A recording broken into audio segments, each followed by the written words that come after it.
अगर जवाहरलाल नेहरू जिंदा होते तो कांचीराम जी कांग्रेस के चीफ मिनिस्टर होते। तो राहुल गांधी का कहना है कि अगर नेहरू जी जिंदा होते तो काशीराम कांग्रेस के मुख्यमंत्री होते। मजे की बात यह है कि काशीराम की पूरी राजनीति कांग्रेस की नीतियों के खिलाफ थी।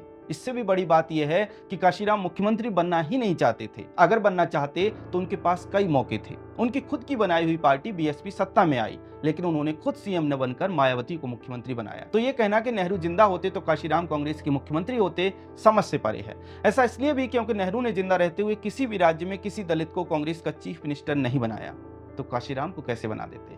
मतलब ये तो नेहरू की व्यवहारिक राजनीति के बिल्कुल विपरीत दिखाई देता है। तो क्या राहुल गांधी ऐसा बोलकर नेहरू का उपहास करने का प्रयास कर रहे हैं? क्या वे नेहरू के मजे ले रहे हैं? मतलब ये बात कहने का कोई और सेंस दिखाई नहीं देता। वैसे एक बात और समझिए, काशीराम इतने बड़े नेता थे, उन्होंने देश में दलित राजनीति को एक नया मुकाम दिया, बीएसपी की स्थापना की, पहली बार देश में मायावती के रूप में दलित मुख्यमंत्री बनी। फिर भी राहुल गांधी कहते कि नेहरू जी जिंदा होते तो काशीराम मुख्यमंत्री बनते। मतलब प्रधानमंत्री क्यों नहीं बन सकते थे? क्या इसलिए क्योंकि प्रधानमंत्री पद पर नेहरू गांधी परिवार अपना जन्मसिद्ध अधिकार समझता है? खैर, लखनऊ में हुए कांग्रेस के इस कार्यक्रम में प्रस्ताव पास किया गया कि काशीराम को भारत सरकार भारत रत्न दे। विडंबना यह है कि काशीराम जिनके आदर्श पर चलते थे, उन डॉक्टर अंबेडकर तक को कांग्रेस ने भारत रत्न नहीं दिया था। भारत रत्न देना छोड़िए, नेहरू ने तो अंबेडकर को चुनाव तक हरवा दिया था। सिर्फ यही क्यों, काशीराम के निधन पर कांग्रेस पार्टी केंद्र की सत्ता में थी, तब कांग्रेस ने राष्ट्रीय शोक भी घोषित नहीं किया था, और आज वही पार्टी काशीराम के लिए भारत रत्न की मांग कर रही है। राहुल गांधी ने इस कार्यक्रम में और भी कई ऐसी बातें कही जिनका कोई सेंस दिखाई नहीं देता।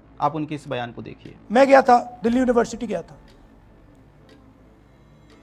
इंटरव्यू बच्चों को निकालने का तरीका है।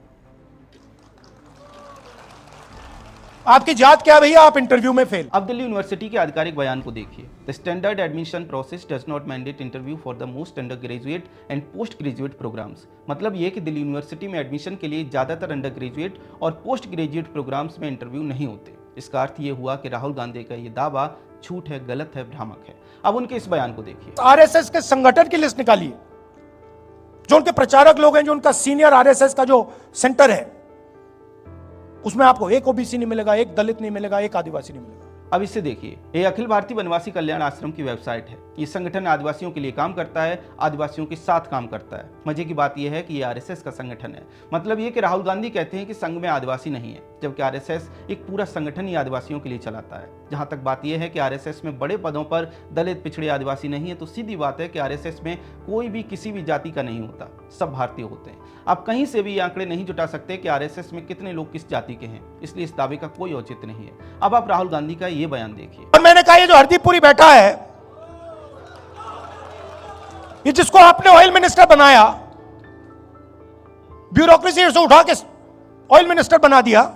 देखा आपने, नेता विपक्ष राहुल गांधी केंद्रीय मंत्री हरदीप सिंह पुरी के लिए तू तड़ाक की भाषा का इस्तेमाल कर रहे हैं। खैर, इस पर हम नहीं जाते, ये अपने अपने संस्कार हैं। लेकिन आगे राहुल गांधी ने कहा कि एक ब्यूरोक्रेट को मंत्री बना दिया। विडंबना यह है कि कांग्रेस के 10 साल प्रधानमंत्री रहे मनमोहन सिंह भी ब्यूरोक्रेट थे।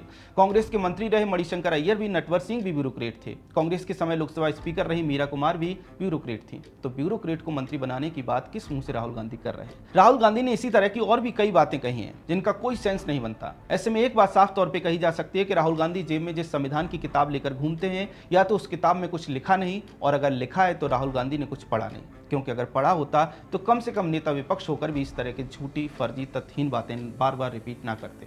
लेकिन बात वही है कि प्रोपेगेंडा के सामने तथ्य मायने नहीं रखते, और कांग्रेस पार्टी 2024 के चुनाव से पूरी तरह से प्रोपेगेंडा मशीनरी में बदलती दिखाई दे रही है। ऐसे में तथ्यों की उम्मीद करना ही बेईमानी है। ऐसे में हमारा उद्देश्य है कि आप बार बार इन तथ्यों को जानें और समझें कि जो शख्स बिना गंभीरता के, बिना तथ्यों की, इतिहास की, मुद्दों की समझ के कुछ भी बोल देता है, कैसे एक पूरा इकोसिस्टम पिछले 20 वर्षों से उसे प्रधानमंत्री बनाने के जतन में लगा है। खैर, राहुल गांधी के बयानों पर आपका क्या कहना है, कमेंट सेक्शन में हमें जरूर बताएं।